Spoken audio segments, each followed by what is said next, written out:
Okay. It is 10:15. We're going to go ahead and get started here. Good morning, everyone. Welcome to day 2 of the 245th meeting of the American Astronomical Society. We are in National Harbor, Maryland, and it is 10:15 a.m. on Tuesday, January 14th. Are those all of our stats? I think so.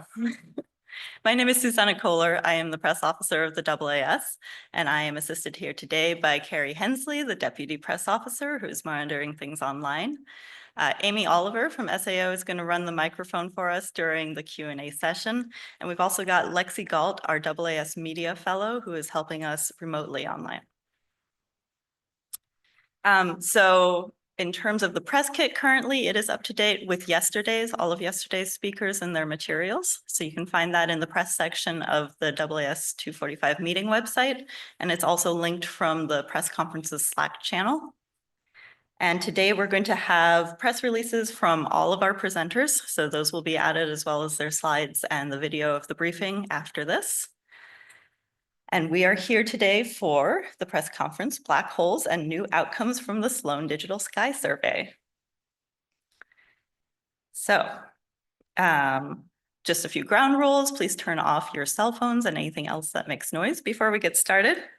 Note that this is being recorded and live streamed to YouTube, and it'll be archived there later. And just for anybody who has not been to a AAS press conference before, a brief note of what this is going to look like. I'm going to go through and give a brief introduction to our topic and our speakers, and then they're going to present back to back, one after the other. And we ask that you please hold all of your questions during that time to the end. And once we've gone through all of their presentations, then we're going to move into a joint Q&A session for everyone. And we will have a handheld mic that will take around the room so you can raise your hand to ask questions. We ask that when you ask questions, you please identify yourself and your affiliation and who your question is for. If you're joining us online, you can ask questions via the Zoom Q&A feature. You can type your questions at any time into that box. And when you do so, please also there identify yourself and your affiliation and who your question is for. And we'll have Carrie read those in the room when we get to that point. With that, let us go ahead and get started. So as I said, we're talking black holes and outcomes from SDSS. Black holes is a continuation of yesterday's session. One can never get enough black holes, so we've got some more for you today. And the Sloan Digital Sky Survey is a frequent flyer of our press conferences. I looked today because I was curious, and in the last 10 years, where we have archived videos, there have been 7 press conferences dedicated to Sloan Digital Sky Survey results. So there are always more coming, and it's exciting to be able to feature some more of those today. So today we're going to be going through, we're starting with Leah Marcotulli from Yale University, who's going to speak about a variable X-ray monster at the epoch of reionization. Then Dale Kocevski from Colby College will talk about JWST's little red dots and the rise of obscured active galactic nuclei in the early universe. Then Joseph Michail from the Center for Astrophysics, Harvard and Smithsonian, will discuss revealing the mid-infrared properties of the Milky Way's supermassive black hole. Then Logan Fries from University of Connecticut will present on black hole archaeology, mapping the growth history of black holes across cosmic time. And Dhanesh Krishnarao from Colorado College will present on the Sloan Digital Sky Survey 5, Local Volume Mapper, Early Data and Science. So I'm going to go ahead and get this set up.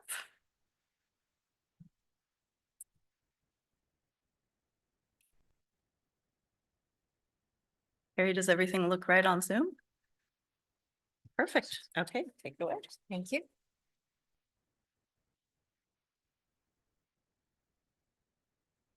All right. Good morning, everyone. It is a pleasure today for me to talk about this paper, which was published just this morning in the Astrophysical Journal Letters, about a variable monster at the epoch of reionization. Today, we know that at the center of every massive galaxy in the universe sits a supermassive black hole, and we don't have to look far to find one. If we look in our Milky Way and we zoom into its center, like the EHT collaboration did, we could see our own supermassive black hole. Now, some of these black holes are dormant, while some of them are actively devouring gas from their surroundings and are shining 10 to 100 times brighter than the galaxy itself.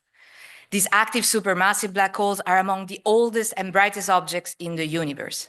And some of them are also capable of launching relativistic jets, which are cones in which particles get swung up to million light years away from the center and can shine as bright as 100 trillion suns. Work, for the first time, we found evidence that the brightest accreting supermassive black hole in X-rays at the epoch of reionization hosts powerful relativistic jets pointed towards Earth. This is one out of only 4 kind of sources that are about the same, and this is the second one identified with X-rays. And the implications of these findings will be made clear in the next few slides. Accreting supermassive black holes shine bright at all wavelengths, from radio all the way up to the X-rays. And they shine so bright that we find them at all stages of cosmic time. What you're looking at right here is a timeline of our universe from its very start to up to today. And on the bottom, you see the same timeline if we could shrink the whole history of our universe in 1 calendar year. It all started with a Big Bang, followed by dark ages, where the universe, light wasn't escaped from the universe. And then as the first stars, galaxies, and black holes were formed and were shining onto the universe, then they reionized it and light could finally travel free to us. And then all the other cosmic structures that we know of today were formed. The epoch of reionization is a very important point in our timeline of the universe. This is the first time stars, galaxies, and formed, and as of today, active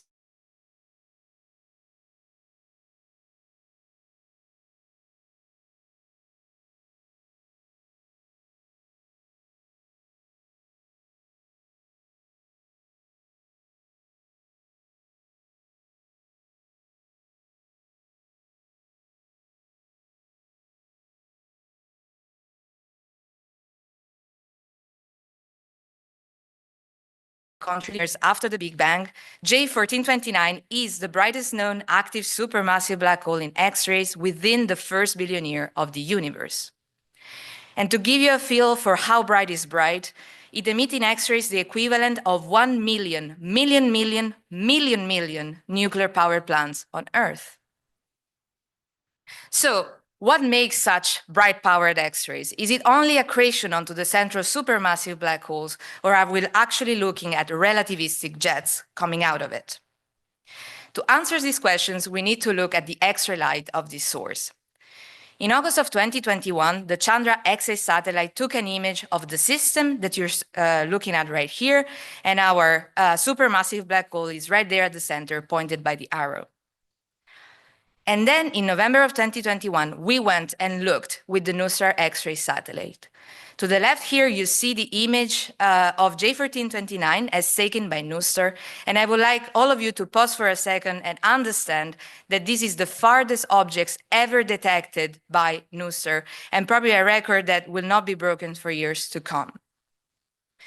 Not only we saw the source, what we realized is that its X-ray power from the time Chandra looked to the time that NuSTAR looked increased by a factor of 2.5 in just 4 months.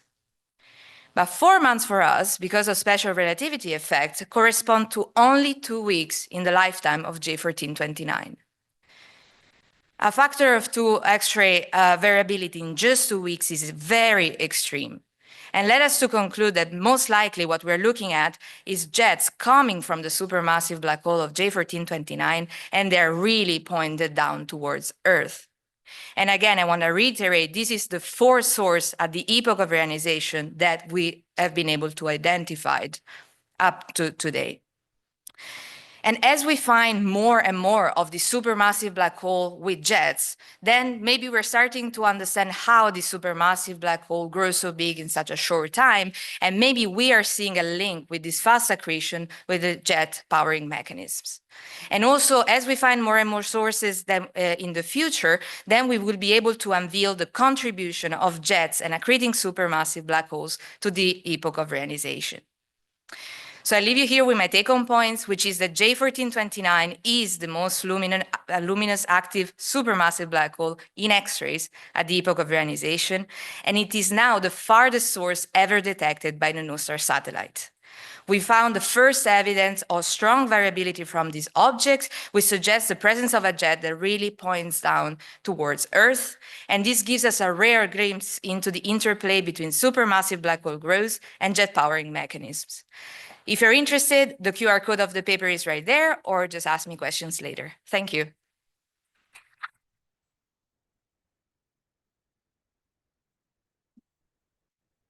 Just a note for those of you standing in the doorway, there are more seats in here. Please come on in. Move into the room. Make space for future people who arrive at the doorway.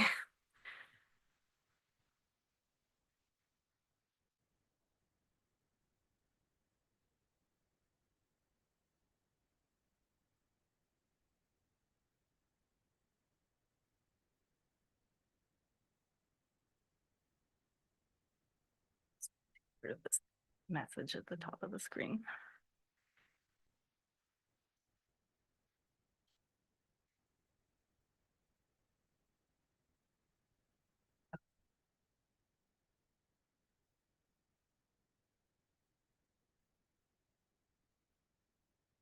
Morning, everyone. I'm going to talk about some work we've been doing studying a new enigmatic population of sources detected by the James Webb Space Telescope that have come to be known as little red dots, and what these sources tell us about early supermassive black hole growth or supermassive black hole growth in the early universe. Didn't realize I put it over there. Gotcha. Thank you. There we go. So these little red dots are red compact objects that have very unusual colors. They are red in the rest frame optical. So they're red in the rest frame optical here, and then they have relatively blue colors at shorter wavelengths in the rest frame UV. Now, most dust attenuation laws don't work this way. If you're red in the rest frame optical, you're typically also very red at shorter wavelengths. And so this has led to speculation that there's multiple emission mechanisms generating the light distribution coming from these sources. And there's been a lot of debate as to exactly what is actually generating these spectral energy distributions. The prevailing theory when they were first detected was that these are simply massive galaxies. So if you actually just assume that the rest frame optical light is due to starlight, dust red in starlight, then the implied stellar masses for these sources would be 10 to the 10, 10 to the 11 solar masses. So we're talking Milky Way sized galaxies. But the problem is that these sources are detected out at extreme redshifts of 9 or so. And so we're looking at relatively massive galaxies formed only a few 100 million years after the Big Bang. And so there really isn't enough time to form that much stellar mass. And so these sources appear to be too large, too early in the universe. And so as a result, they've been often dubbed these universe-breaking galaxies, that they're essentially, there might be something wrong with cosmology. Maybe the age of the universe is longer than we think it is, and that would give us time to build up these massive galaxies. However, in early 2023, we detected the very first signatures of broad emission lines in a little red dot. These broad emission lines we think are due to Doppler broadening. And so we think this is due to gas that's spiraling in towards a black hole.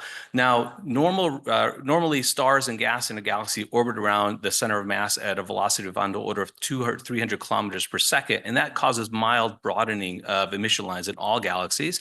However, for gas spiraling into a black hole, they can reach orbital velocities on the order of several thousand kilometers per second. And that leads to these extremely broadened emission lines. And so the emission lines that we detected had widths of on the order of 2,000 kilometers per second. And so we suggested that there was evidence that there was matter accreting onto a supermassive black hole at the center of this little red dot. And this led to an alternative explanation as to what's powering these little red dots. And that is that perhaps the rest frame optical light is in fact coming from a reddened active galactic nucleus, or an AGN. And the blue UV light that we're seeing may be signs of the underlying host galaxy coming through.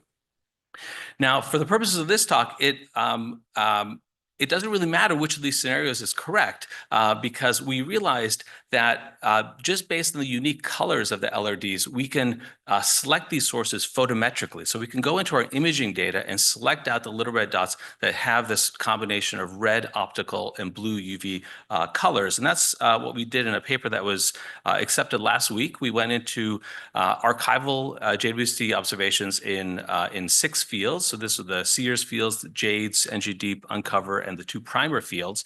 And we searched for little red dots by looking for sources that were compact, but then also had this unique red plus blue color combination.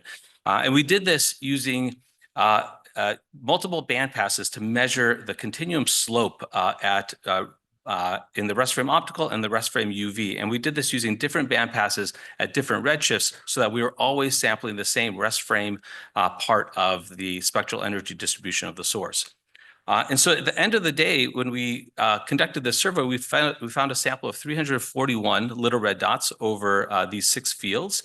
These are 3 examples of these sources. You can see they're all relatively compact in the images, and they all have this red optical slope and this relatively flat slope in the UV. And so they appear red in the optical and blue in the UV. These are 3 examples at redshifts 4, 6, and 8. And so we could detect these things out to quite high redshifts. But one of the first things that we were able to glean from this sample was the redshift distribution of these sources for the very first time. So we find that these sources really do appear to be a phenomena of the early universe. These sources really do emerge and peak at around redshifts, or emerge in the universe looking backwards at around redshifts 4 and 5. So we're talking about 1.5 billion years after the Big Bang to about 1 billion years after the Big Bang. So they really only exist in that first billion years. The redshift distribution peaks at around 6 or 7, and then our selection method starts to become incomplete to these sources at higher redshifts, and so we have a drop off. But it does look like this is the reason why these little red dots were not detected earlier with telescopes like the Hubble Space Telescope. We really needed the infrared capability of James Webb to see out to these really early times.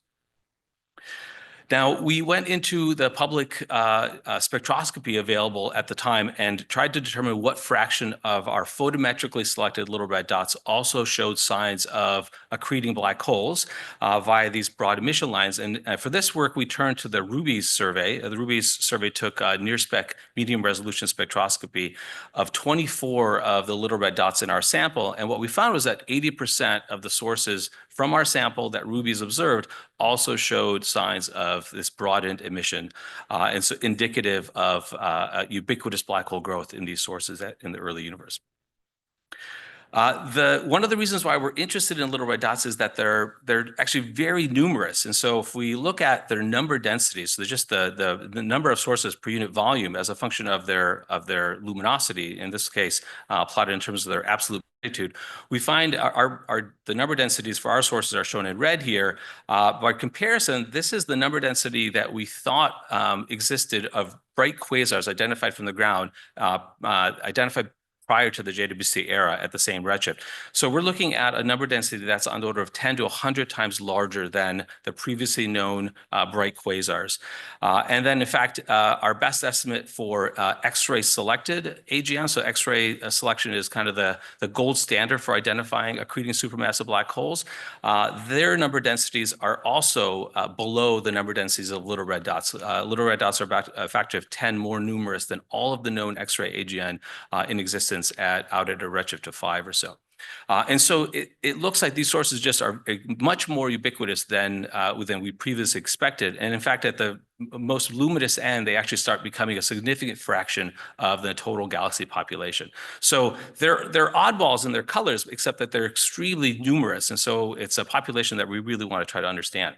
And the last point I'll make is just that we can actually measure the mass of the black hole and the mass of the galaxy that it sits in. And so in the local relationship, in the local universe, we know that there's a relationship between the black hole mass and galaxy mass. And that's what's shown in this plot here, the stellar mass versus black hole mass. And that local relationship for galaxies is in gray there. And what we did was take the black hole masses that we can measure from our broad emission lines. We can model the spectral energy distribution of these sources and get a estimate for the host galaxy mass and plot our little red dots onto this diagram, and we find that all of our little red dots scatter above the local black hole galaxy stellar mass scaling relationship, indicating that the little red dots host overmassive black holes, which tells us something about potential seeding mechanisms for today's supermassive black holes. It could very well be that these sources were formed by a direct collapse model where the black hole forms first and the galaxy slowly goes around it and catches up. So with that, I'll throw my summary slide in and my presentation. Next.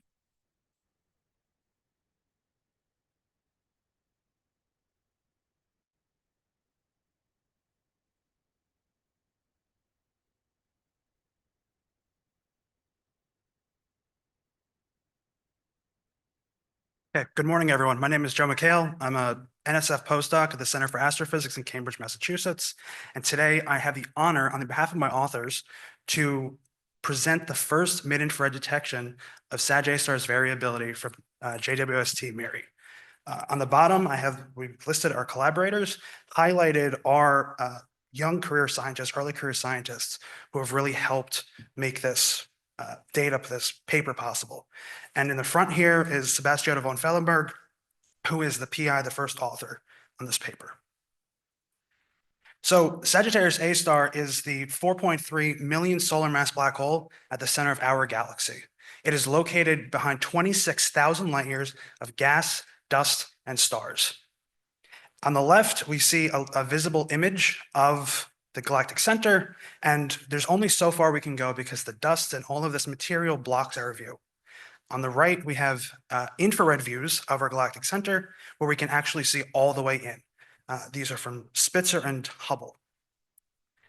Now, Sag-A-Star is not accreting a lot of material over time. In fact, every 4 years, it only accretes about one moon mass per year or per 4 years. Now, Sag-A-Star is embedded in the dense and dynamic galactic center. And in the mid-infrared, this is one of the best images we have of Sagittarius A star. So this is an 8.6 micron image of the galactic center. And at the location of Sag-A star, we actually do not see a point source in this image because this emission is very crowded. Now, ground-based telescopes have not been able to detect Sag-A star in the mid-infrared because they do not have the sensitivity nor the photometric stability to actually observe its variability. That was, however, until JWST was launched. So we are announcing the first ever detection of mid-infrared variability from Sagittarius A star. On the right panels, we have 5 and 8 micron movies of this first flare. So on the top are the actual images of Sag-A star, and on the bottom are the light curves. Now, Sagittarius A star, JWST has the required sensitivity and stability to make this detection, and it would not be possible without JWST to even observe them. What's also important is that JWST MIRI allows us to observe simultaneously between 5 and 21 microns, and this will be important later. This was also part of a broader observation from sub-millimeter to X-ray frequencies. We had Chandra and NuStar as our X-ray observatories, and the sub-millimeter array on Hawaii as our sub-millimeter observation. While we didn't detect any X-ray emission, any X-ray flare, we did detect a 10-minute delayed peak in the sub-millimeter, which is normal and expected for sub-millimeter and infrared observations. And the lack of X-ray flare actually put a constraint on the highest energy electrons allowed in this flare. Because, like I mentioned before, because we were able to observe between 5 and 21 microns simultaneously, we were able to measure the spectral index or the color of this flare as a function of time. So on the top panel on the left, these are the 4 wavelengths that we had bin together at 4 wavelengths. And on the bottom shows this distribution, this change in color. So early on in the flare, it was bluer. And then we have this sudden change at about 30 minutes where it suddenly changed to red. Now, this change in color is important because it tells us about the processes that are happening inside of the flare itself, what's causing the flare. And this change in color is consistent with synchrotron cooling observations, synchrotron cooling happening inside of this flare. And when we modeled the full wavelength view, it matches an orbiting hotspot in the accretion flow of Sagittarius A star. We believe, with comparing with theoretical observations or theoretical data, that this flare was caused by magnetic turbulence and magnetic reconnection in the accretion flow. So magnetic turbulence will twist magnetic fields, and then if it gets pinched enough, they will blow off in magnetic reconnection, giving enough energy to power the flare. And this magnetic reconnection occurs in the sun with coronal mass ejections. So the same processes that happen at Sagittarius A star happen in local objects as well. Importantly, this has future implications for Sagittarius A star because the mid-infrared is a crucial missing link connecting the sub-millimeter and the X-ray data that we have before and going forward. Now, with this more complete view of the spectral energy distribution of Sagittarius A star's flares, we can start to detect and start to observe the microphysics of what's actually happening in the accretion disk, particle acceleration, energy injection, all of these different things that were missing in this critical mid-infrared regime.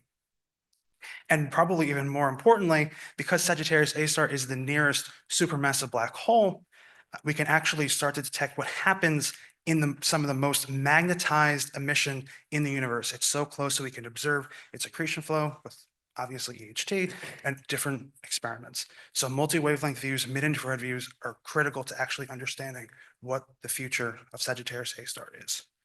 So with this, I leave you with my conclusion slide, and thank you.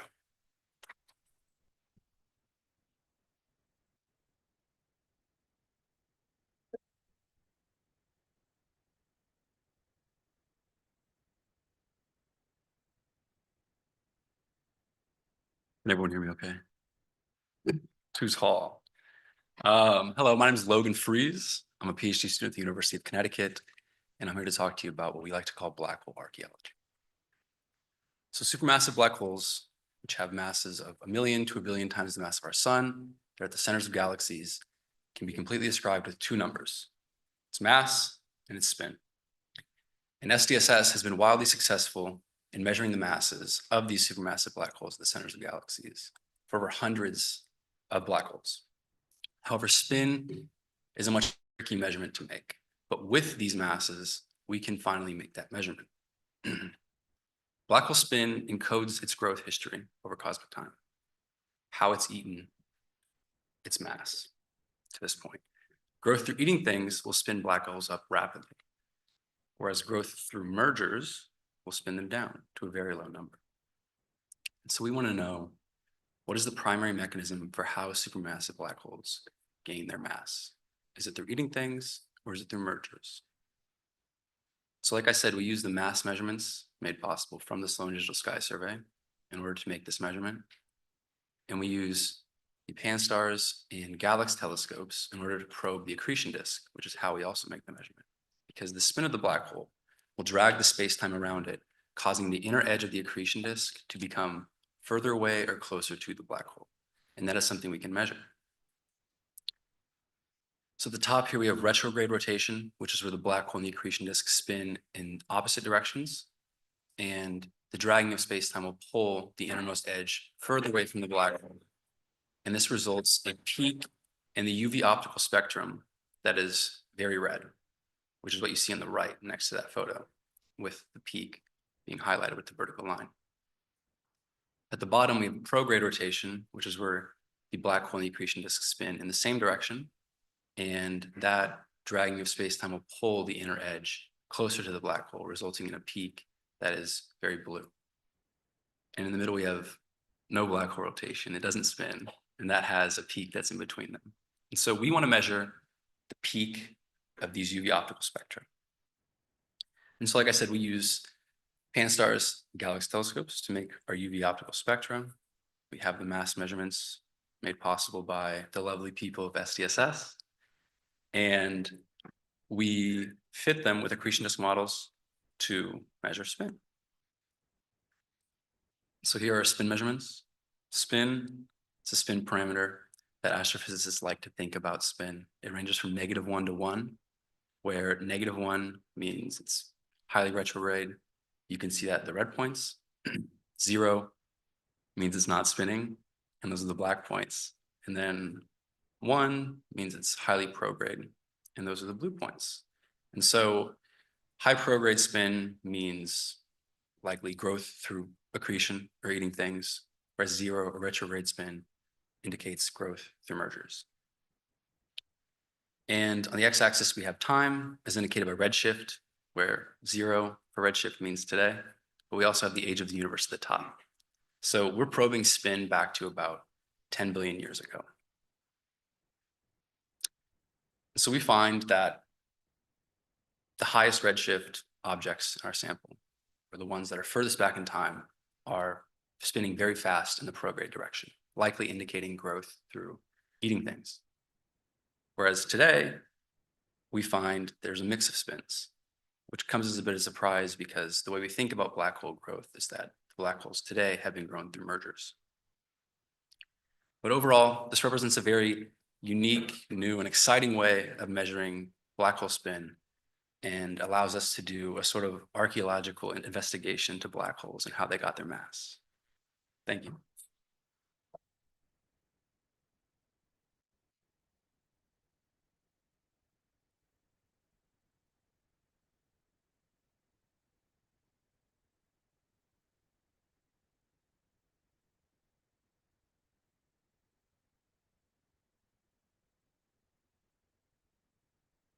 Hi, everyone. I'm Dhanesh Krishnarao, or DK. I'm an assistant professor at Colorado College, and I'm here on behalf of the Local Volume Mapper, the LVM team, as part of SDSS, to tell you about LVM, our newest innovations, and some of our earliest data that we're finding, and changing the game by having robots take over our telescopes, drive the telescope so that the people can do what people do best and use the data to inspire other people. So the big motivation behind the local volume mapper, what we're trying to do is connect all the pieces and understand how galaxies are forming stars. Our galaxies are filled with billions of stars. Those stars form out of all of the stuff between the stars, the interstellar matter. That includes gas and dust. It's everywhere kind of between stars and will collapse into itself, and eventually new stars can be born out of it. And we see that a lot by looking at pictures of whole galaxies where we see this process happening at a big picture, large scale. But then to really understand the process, surprisingly, we don't really understand why galaxies have such a hard time forming stars. There's lots of stuff there, but the stars are difficult to form.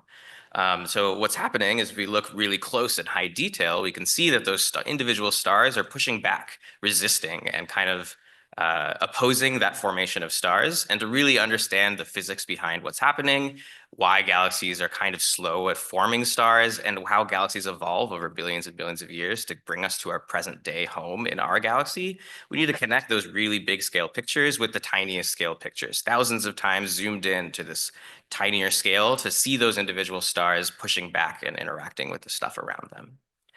The way we've tried to do this is we have this idea of creating a telescope that can map out a large chunk of our own galaxy, the Milky Way, but look at it in really high detail. And you might think, oh, we need really high detail. We need lots of zoomed in pictures. We should just build a really big telescope. But in fact, we were very creative. People are very creative. Took a different approach. We're using quite small telescopes. In fact, we have 4 small telescopes that are probably similar in size to telescopes you would use in your backyard.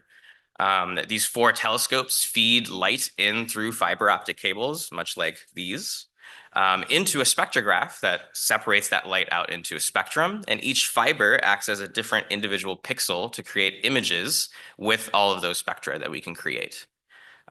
This telescope was built in Chile by lots of people working time over time to put together these 4 telescopes, install all of these fiber optic cables, build the spectrograph, put it all together. And it's been observing for a while now, but that requires a lot of people time, a lot of energy to turn the knobs, point the telescope at different places, look at everything. And now we're starting to let robots take over that brunt of the work so that the people can look at the amazing data and inspire people with it. What that data looks like so far is a little preview I'm going to show you here. Just to get a little sense of the scale of what we're looking at, I'm going to start with just a picture from Earth looking at the moon.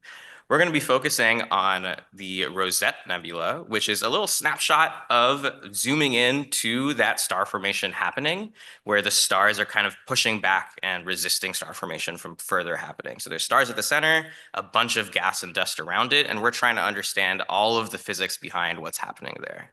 With the local volume mapper, we can start to do this. We have all of these fiber optic pixels that give us spectra of the individual pieces there. And every single pixel in this image is a full spectrum. And we can look at different little snapshots of that spectrum, make all of these different maps of very specific emission lines that tell you different physics, trace different things like temperature, density, the chemical evolution that's happening there, and give us all of these different pieces that we can look at to understand what's happening, how these stars are pushing back, and what is happening in the future to then form stars later as it cycles through. So all of these different maps are coming at the same time through all of our spectroscopy. Those images that I was showing you are made up of about 36,000 individual spectra. So not just a single image, but millions of little images, basically. And then all of this is going to be put together in a much larger scale as we map out much larger scales of our galaxy, connect those individual small regions like the Rosette Nebula to the bigger scale picture of our entire galaxy and put all the pieces together so we can finally make the connection of understanding the mystery of star formation in our galaxy. To do this, it means we have to spend a lot of time observing. By the end of our survey, we would have around 55 million individual spectra that will come up to make our maps. And that means a lot of time of telescopes just looking at different parts of the sky. And our greatest innovation now is we're letting robots take over that nitty-gritty work. So they are deciding what to look at each night, pointing the telescope, collecting all the data. And that frees up all the time for people to do what people do best, which is be creative and solve problems and inspire people, more people, to study, educate, and use astronomy as a tool to better the world. The latest way we're trying to do this, we have a recently funded NSF program called Fast Forward. And what Fast Forward does is it really brings what I think is the best part of SDSS, the people, our resources, our collaboration, funding, and mentoring support to faculty and students at minority serving institutions to join us in looking at our data, sharing that data, and sharing the wonder and awe that astronomy and astrophysics can inspire. So we can go back to what was just this initial idea, this rendering of 4 telescopes kind of looking at different things on their own. And that's the reality now. We have this robotically operated observatory in Chile. People don't have to be on a remote mountaintop alone every single night operating the telescope. And instead it's kind of running itself. So all of the people that have been spending all the time building it and working on it can now do the important part. Be people, get creative, look at the data, and inspire you all and others to use that data and let people do what people do best, which is be creative and thrive everywhere. Thanks.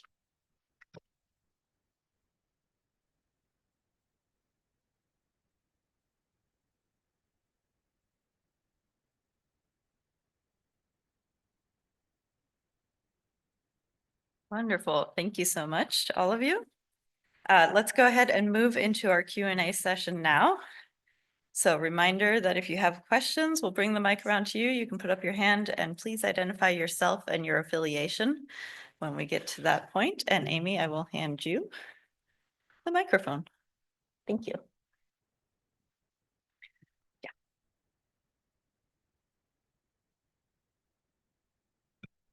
Hi there. I'm Ethan Siegel from Starts with a Bang. I have 2 questions. My first one is for Leah Marcotulli. I wanted to know, are you doing apples and oranges comparison when you're taking new star data and then comparing it to Chandra data 2 weeks later in the rest frame? Or do you have an apples to apples where you said, we're going to look with new star and Chandra at the same time so that we know we're measuring a difference in flux and not a difference in calibration? That's a very good question. And I can answer you that we are comparing apples to apples. We tried a lot. So these 2 images are taken 4 months apart, for us, right? And of course, different instruments have different calibrations, and for flux measurements at something that faint, it's really important to calibrate them well. But we did a lot of testing to make sure that actually this comparison was one-to-one, and the comparison between the fluxes is done over the same energy band. So we're not saying, oh, over the full NuSTAR band, it looks like the source is brighter than Chandra. And if you're experts, you know that Chandra covers lower energies than NuSTAR reaches. But actually, we just focus on the band when the two instruments overlap, and that's when we see that variability happening. So we are confident that it is a one-to-one comparison. And my second question is for Dale. Dale, I've just been looking. I don't see a paper or a preprint associated with this presentation you gave. The closest I see is it looks like an earlier version of this that was submitted to the archive back in April. Do you have an up-to-date primary source that we can access? Yes, definitely. That paper is just fully accepted last week, and so I'll put up a new version of that to archive this week. If you have an early one, please send it over to me right now. Happy to send it to you. Happy to send it to you.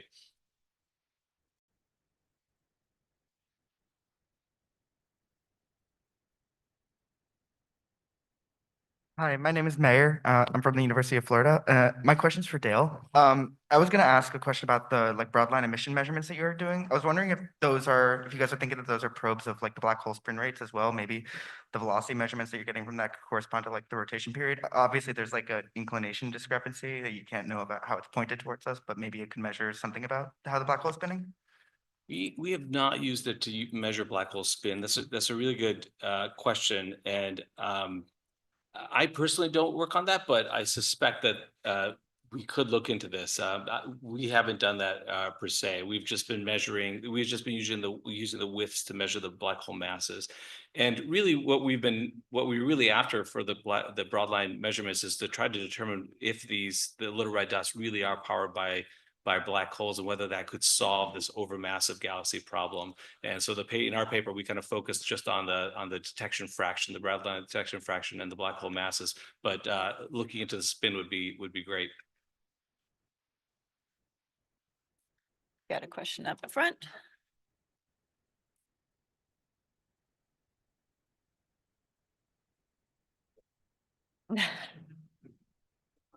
Rick Feinberg, AAS and Sky and Telescope. I have two questions. First one for Logan Fries. So since you're essentially mapping the evolution of the relative proportions of accretion and mergers as the reason for black hole growth. So I'm wondering how your work informs predictions for what the LISA mission will see when it starts detecting gravitational waves from supermassive black hole mergers.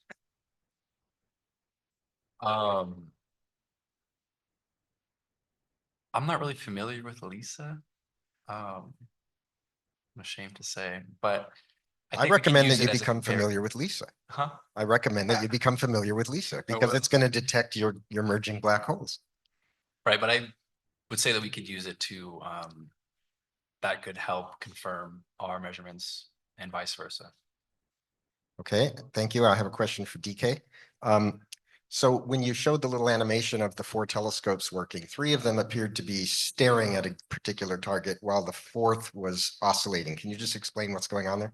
Sure. Yeah. So 2 of the telescopes are looking at our atmosphere and trying to remove it from the background Milky Way, which is what we really care about. One of them is looking at the source in the Milky Way that we're trying to really stare at and get all of our data from.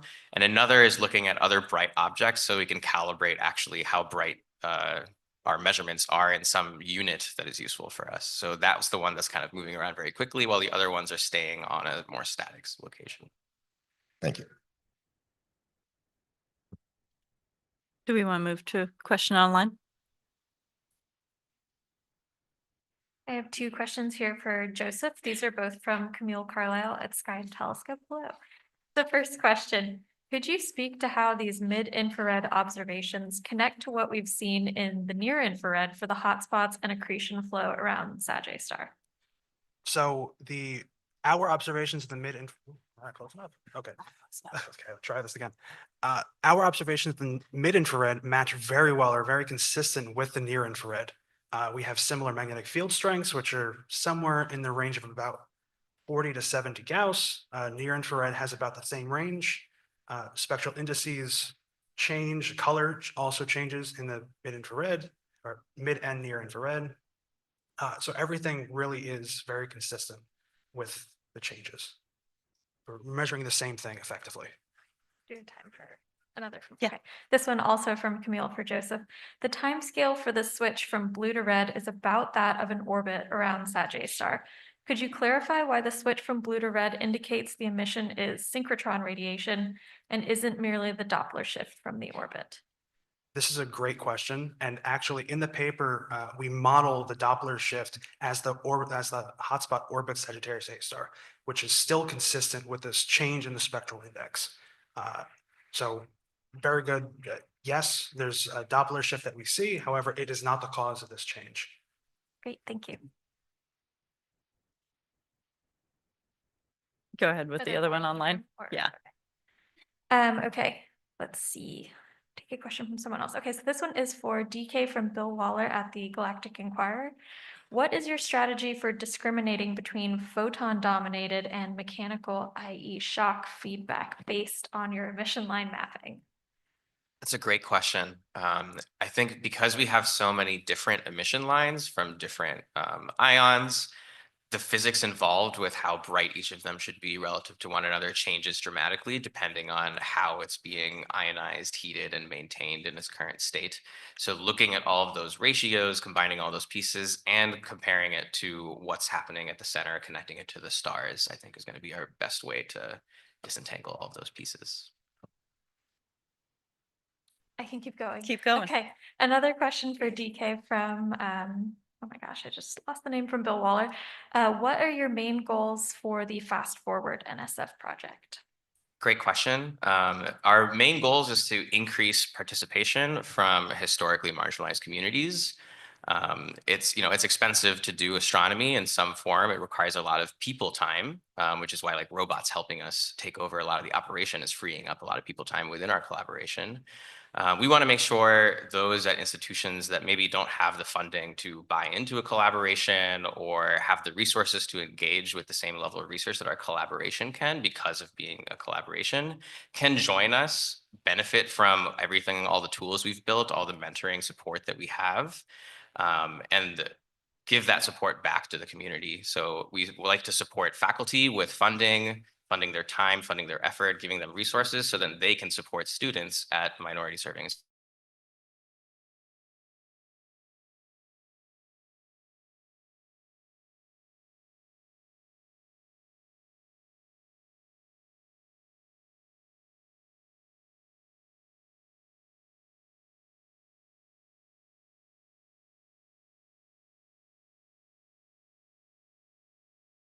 Hi, Jasper Fenton, University of Vermont. I have a question for Logan Fries, and I was just wondering if you expect to see a decrease in the amount of black holes that are accreting mass, or if you expect the number to remain steady.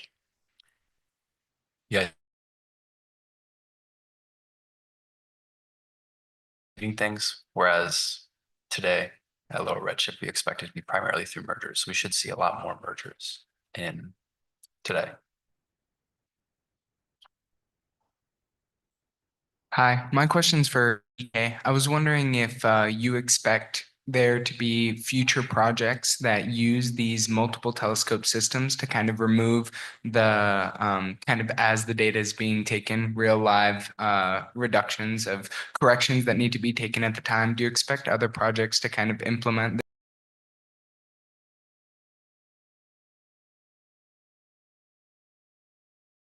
that do the same kind of process of just, we just got extra telescopes to look at the sky to remove it accurately.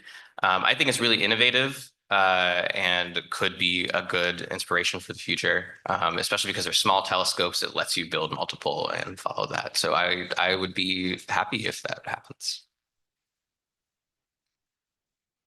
We've got a few more questions online.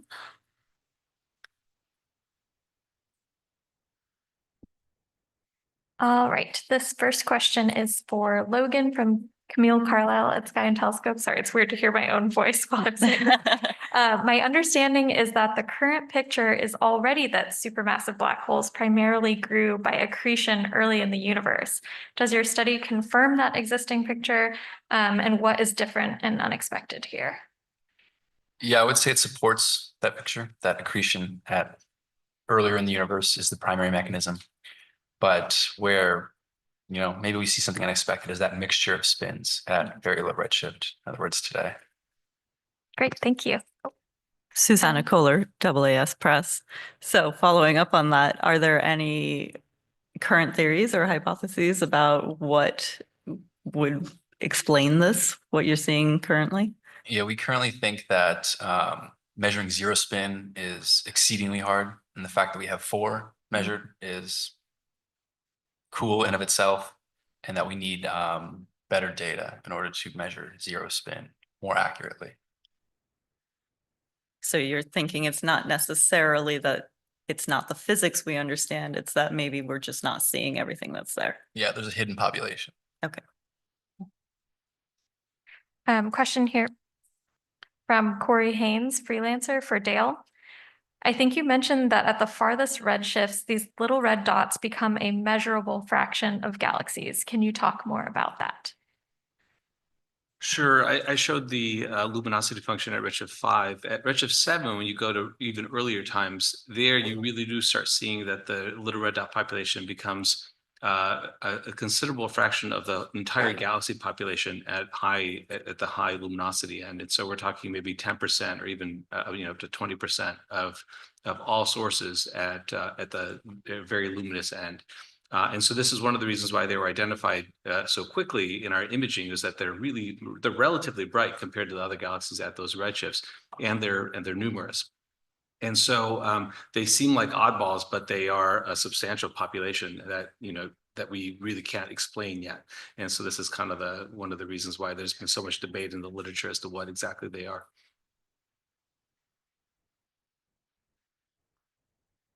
Over to Ethan.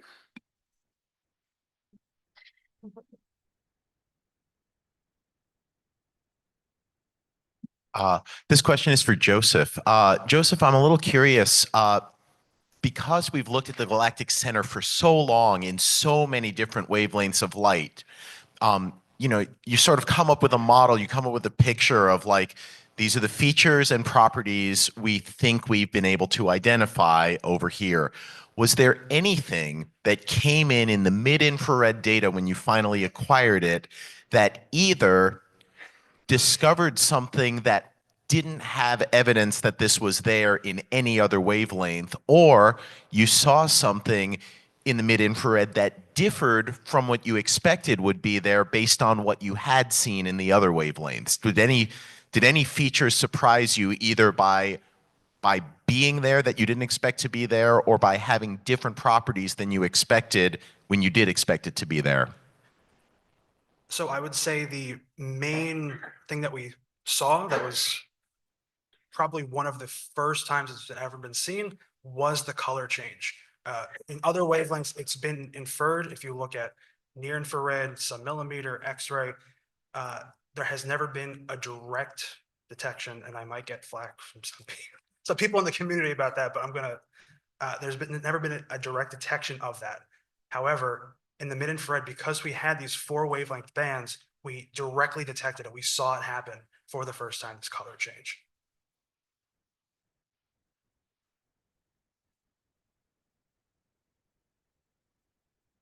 Hi, I'm Arna Garg from the University of California, Santa Cruz. This question's for Logan Fries. I was wondering whether you considered super Eddington accretion in the early universe black holes, and whether that could change the amount of spin. Yeah, that can increase the spin. When we fit these with our accretionist models, we use accretion rate as a free parameter.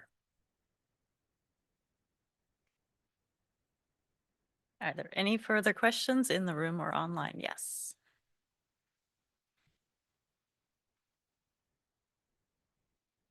Hi, this is Claire Bloom from SDSS-V. This question is for Dale. I'm curious, thinking about upcoming research, continuing to look at these little red dots. In the 70s, I believe it was, quasars were named, for quasi-stellar objects because we didn't know what they were. There are big galaxies behind them.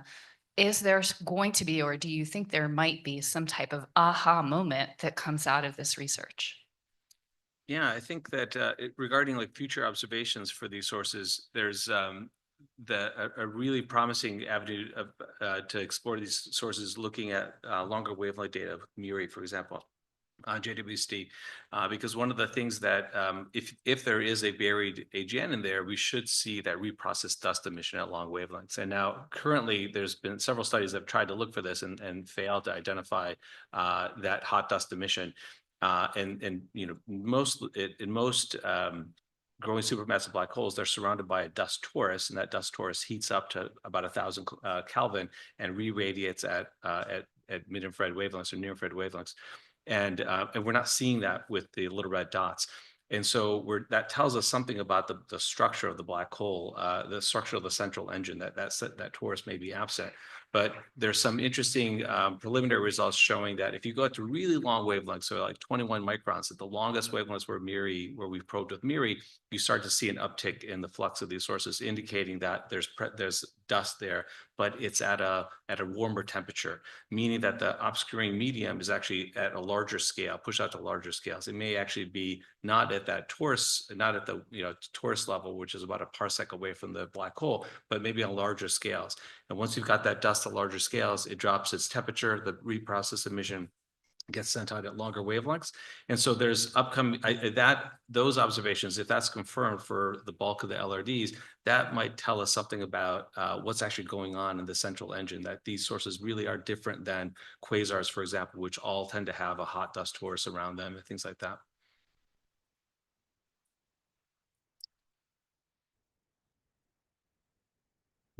Quick follow-up to that last question and answer. If Sophia were still flying, would it have a shot at detecting that longer wavelength radiation? I don't know the sensitivities. They are, I mean, I say they're bright, but they are pretty faint relative to the sources that HST had studied before, and probably the sources that Sophia had normally looks at. I mean, we're talking about 29th magnitude objects, and so they're relatively faint. Relatively bright compared to other sources at redshift 7, but relatively faint compared to most things on the sky.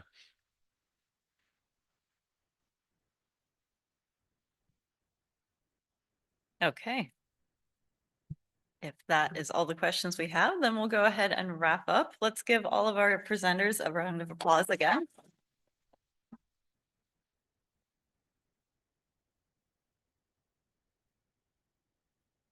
Thank you so much to all of you. Thank you to your PIOs for helping you prepare for this and preparing the releases. We will have all of those materials added to the press kit. And we will be back here this afternoon at 2:15 p.m. for new information from Milky Way highlights. We hope to see you then. Thank you so much.